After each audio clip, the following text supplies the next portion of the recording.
So, do you mind giving me a little bit of an introduction about yourself? Oh dear. I am American Chinese. I was born in Taiwan, but I have been away from Taiwan, living overseas for almost 40 years. And we've traveled around the world because my husband was working for the American State Department Foreign Service. So we lived in many countries and we finally settled in Hawaii. Um, and that was like 1998. We came to Hawaii. And my interest is in art history, particularly Chinese art history and art journalism.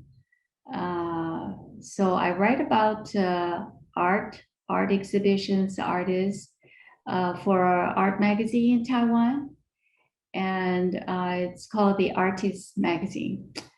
Uh, and other than that, I also volunteer in Society of Asian Art of Hawaii, and currently I'm the president of the society. So that's about all. So, my first one is have you faced any race related struggles in the past? And if yes, what were they like? I don't remember if there was any particular cases, but I did notice that early on when I lived in the US, um, American Americans uh, had at that time, say the 70s, early 80s, uh, had not been exposed too much to Asians or other ethnic groups. Their experience is quite limited.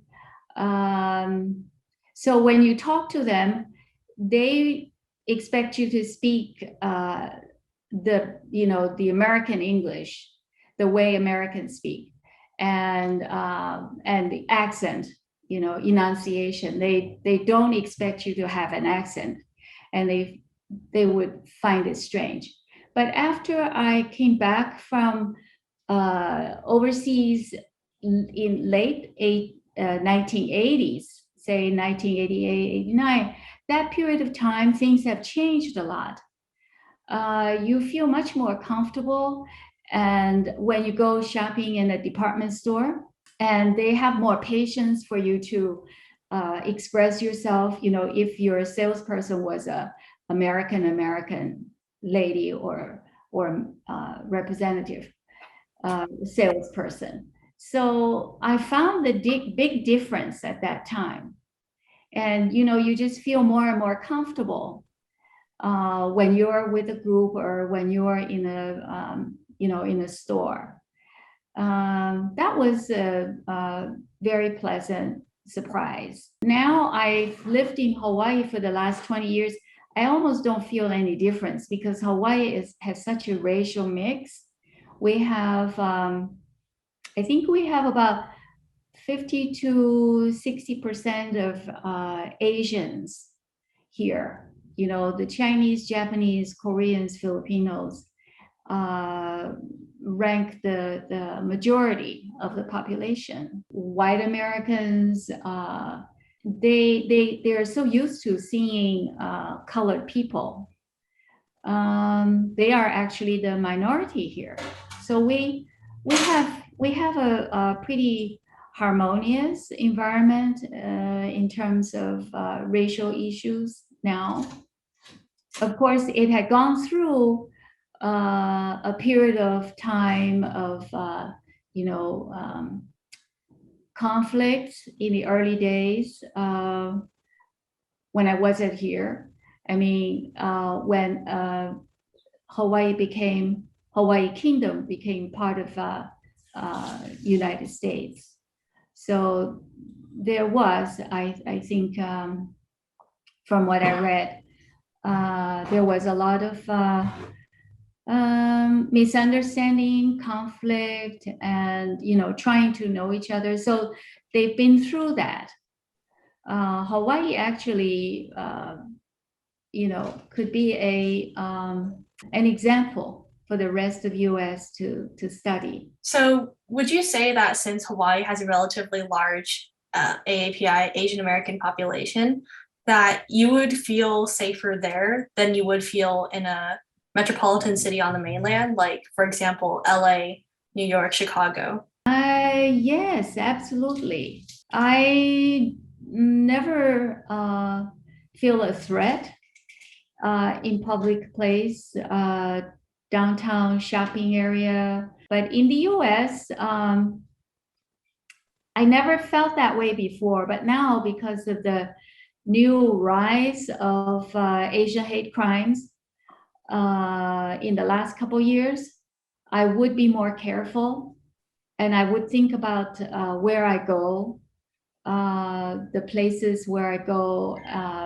what I would be doing when I'm going out, and I would rush home after I finished doing it. As you were mentioning earlier, from the early 70s to the late 80s, that period of time, you noticed that there was a lot of change within America in terms of like ethnic groups and like more Asian people probably immigrating there. Since living in America, what changes have you noticed within the Asian American community, if any? Within the Asian American community, I would think that most Asian Americans or immigrants from Asia probably feel pretty much the same way, that they have been accepted more widely, in the last 2 decades or even more.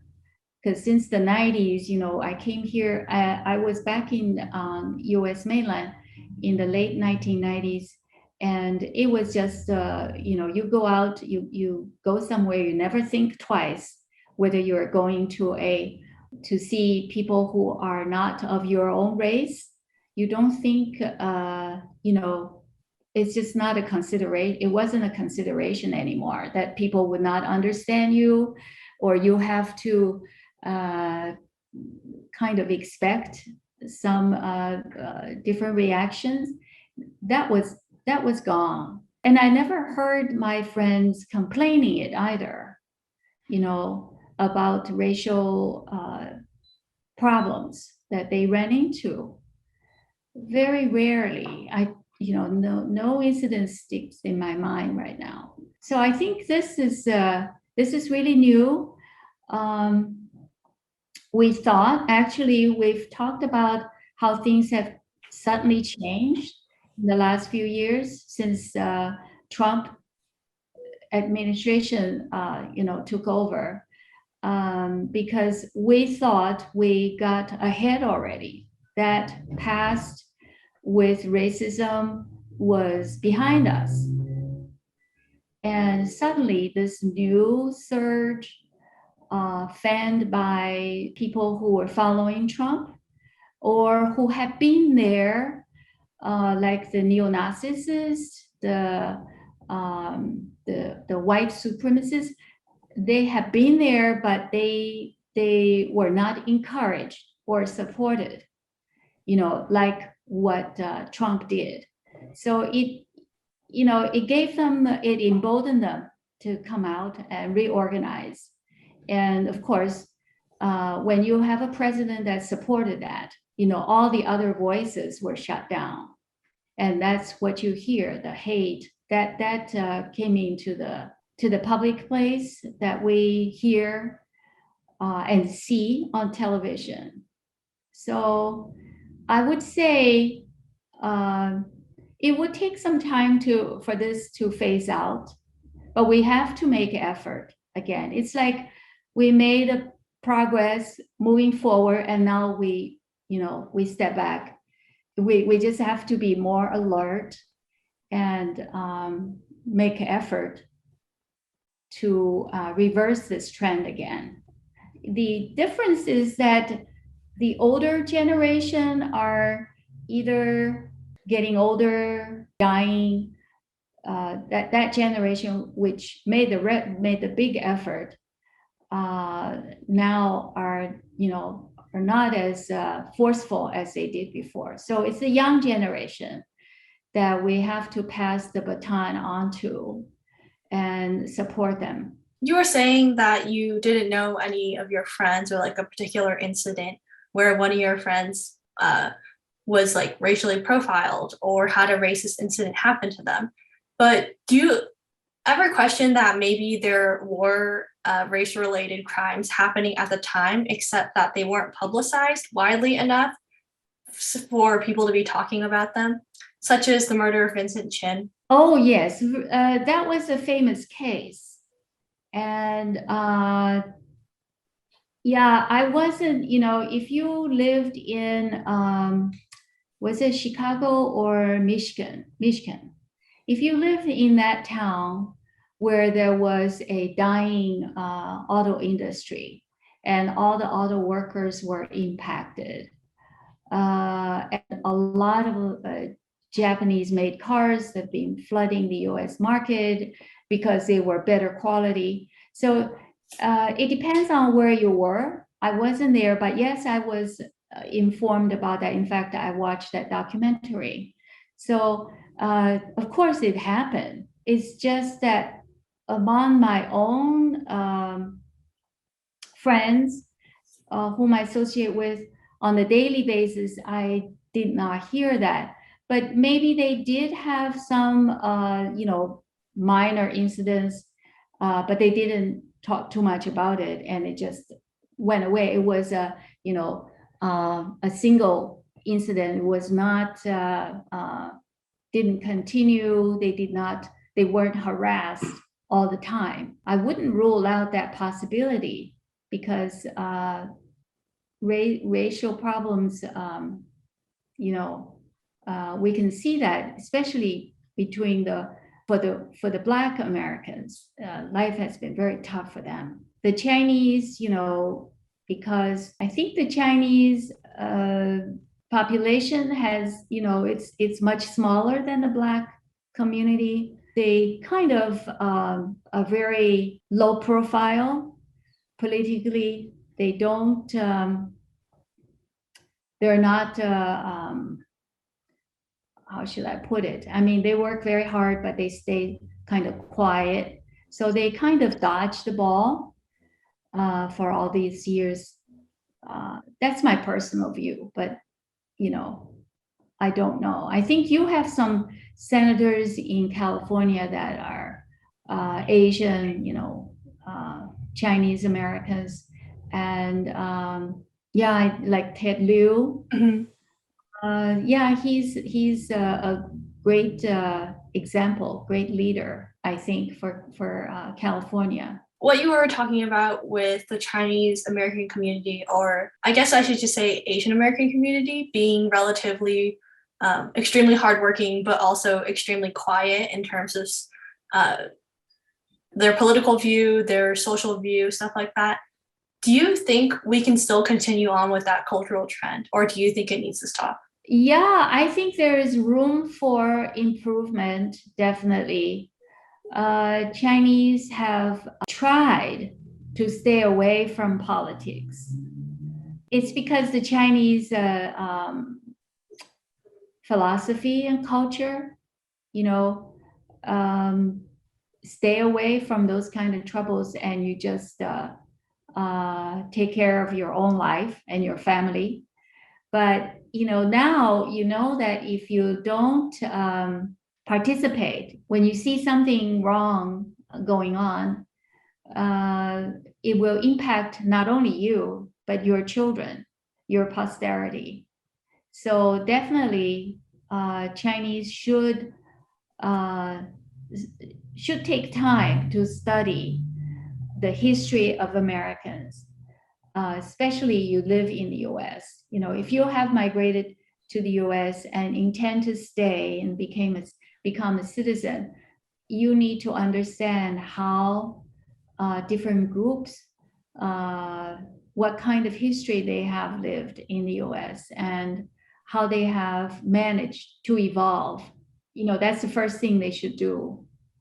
And look into your own community and just be more active or proactive. Because if you don't do anything, you'll just be Hmm. pushed down, Yeah. and it will continue. But I would say, there is a technique. There's this skill set to deal with conflict. I think that helps. How to mediate, how to confront issues so that you don't provoke more clashes, but to help each other see. I think that's very important. And I would say also among the Asians, there is racism too. You ask, any Asians about another group, they have their view as well. So this should go away too.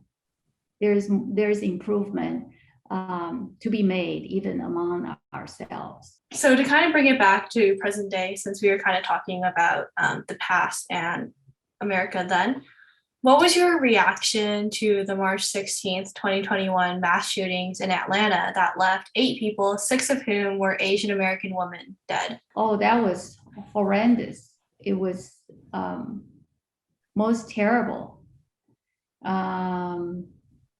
It shouldn't have happened, but it did. Under this new administration, a lot of conflict or sentiment, negativity was provoked. So when you have a leader who does not provide a good example, that is dangerous. That sends out a bad message. Not everyone has a very healthy or mentally healthy. So that's just one most unfortunate incident. Yeah, that was terrible. There's no excuse for that. So to kind of wrap up this whole interview, a lot of people have this misconception that because most Asian Americans are, hardworking, that they're usually in positions or jobs where they have a higher income. Essentially, people think that they live a nice life, that they're basically like the exception to racism. So to those people who say that Asian racism doesn't exist, what would you reply? Well, the 1% Asians in the Silicon Valley, I say because it's a different culture in the Silicon Valley. And but if you're saying that these people just mind their own business, they think there is no racism. I don't know. I think they need to do a reality check. They need to listen.